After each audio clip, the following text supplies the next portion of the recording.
Yes तो sir. हम लोग लॉग डिस्कस कर रहे थे, लॉग को थोड़ा और डिस्कस करेंगे और थोड़ा एनालाइज करने की कोशिश करेंगे। पिछली क्लास में हम लोगों ने क्या क्या देखा था?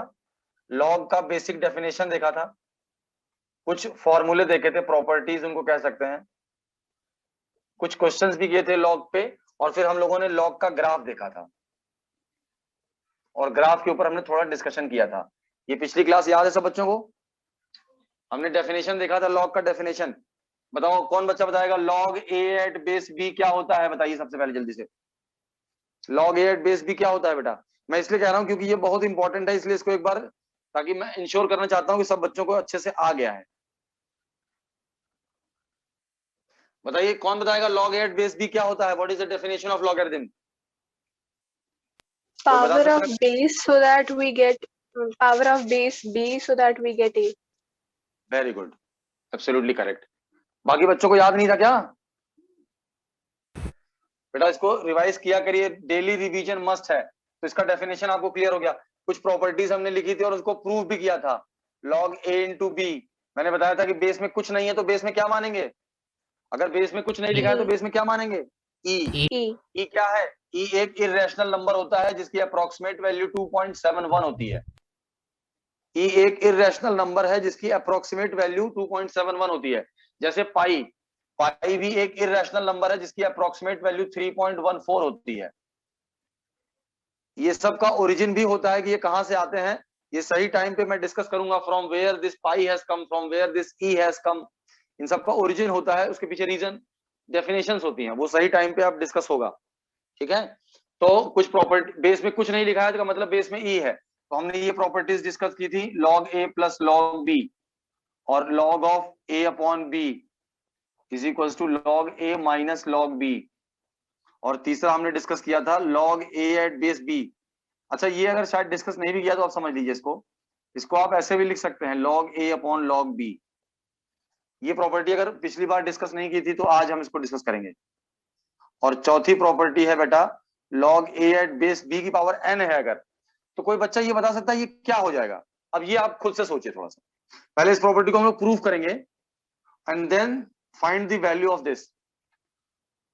मैंने क्वेश्चन ये है, log a at base b मान लीजिए के है, तो find the value of log a at base b की power N.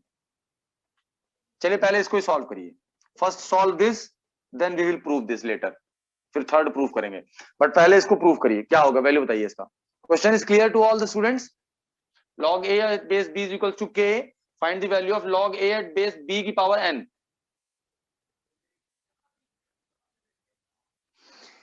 Question is clear बच्चों? k इंटू n गलत,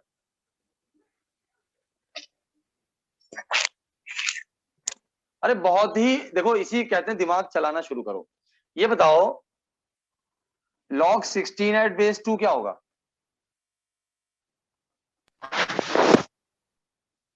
log 16 at base 2 क्या होगा? 4 होगा। 4.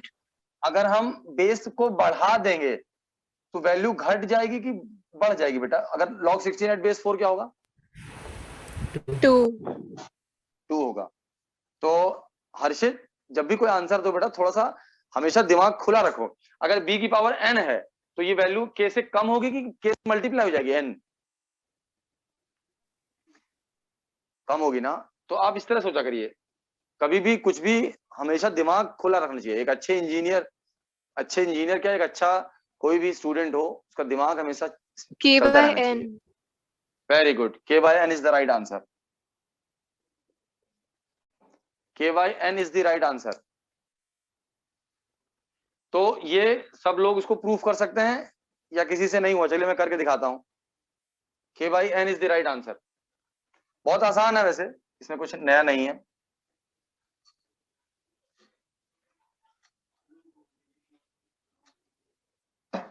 तो देखिए बेटा, आपको a log a at base b k दे रखा है, तो इसका मतलब क्या हुआ, b की पावर k करेंगे तो a मिलेगा कि नहीं?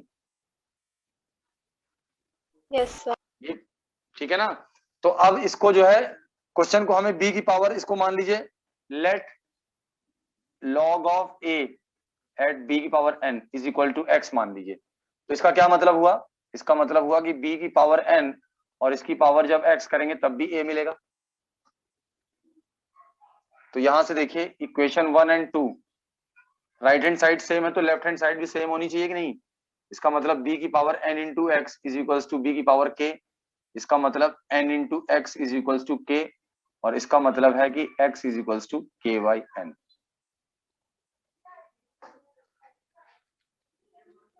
समझ में आया बच्चों? यस सर, ऐसा कर लिया था। ठीक है। अब ये ग्राफ कैसा ग्राफ है, इसमें जब हम आगे बढ़ रहे हैं तो इसकी हाइट बढ़ रही है कि घट रही है? बढ़ रही है, राइजिंग ग्राफ। राइजिंग ग्राफ है, it is a rising graph, right? Yes sir. सभी बच्चों को समझ में आ रहा है बेटा? ये एक राइजिंग ग्राफ है। तो यहां से इसका ऐसे ग्राफ को हम लोग ये भी कहते हैं कि it is a increasing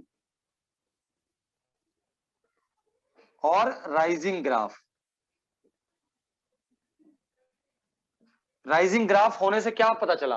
rising graph होने से ये पता चला बेटा कि अगर a बड़ा है b से तो इसका मतलब यह है कि log a बड़ा होगा log b से। ये आप कह सकते हैं कि नहीं बेटा, बताइए?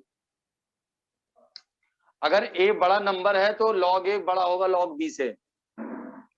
आप देखिए ये 1 है, यहाँ कहीं 2 होगा तो log 1 0 है, log 2 इतना है, log 3 यहाँ है तो log 3 और ऊपर है इससे, ये 4 है तो log 4 इससे और ऊपर है। तो देख सकते हैं ना बेटा, log 2 की हाइट ये है, log 2 की वैल्यू ये होगी यहाँ तक, इस पे जो है परपेंडिकुलर डालेंगे तो ये जो है ये हाइट है log 2 है, ये हाइट जो है ये log 3 है, ये हाइट जो है ये log 4 है। समझ में आ रहा है बच्चों? Yes sir. तो यू कैन सी कि ये राइजिंग ग्राफ या इंक्रीजिंग ग्राफ होने का मतलब ये हुआ कि जब x को हम बढ़ाएंगे तो y भी बढ़ेगा। When x is greater then y is also greater. Like x1 is greater than x2 then y log of x1 is greater than log of x2 also. तो ये 5 बातें इस ग्राफ को देख करके निकाली जा सकती हैं। किसी को कोई doubt?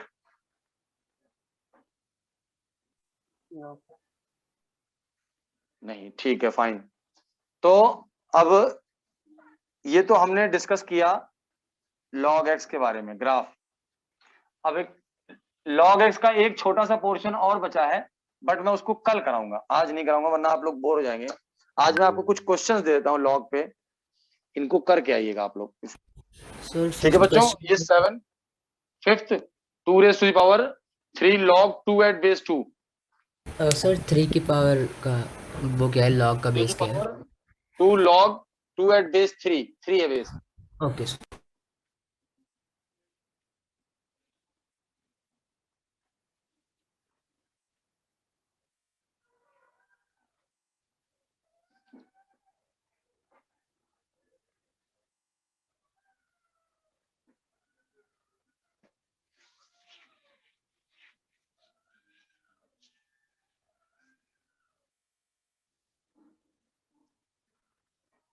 So I hope question लिख लिया होगा आपने, स्क्रीनशॉट भी ले सकते हैं और लिख भी सकते हैं।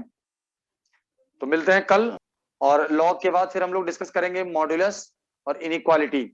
इनइक्वालिटी एंड पहले इनइक्वालिटी डिस्कस करेंगे, और इनइक्वालिटी के बाद हम लोग करेंगे बेसिक फंक्शंस जैसे modulus function, greatest integer function. ये सब करने के बाद तब आपका बेसिक मैथ्स एक तरीके से तैयार हो जाएगा, पूरा कंप्लीट हो जाएगा।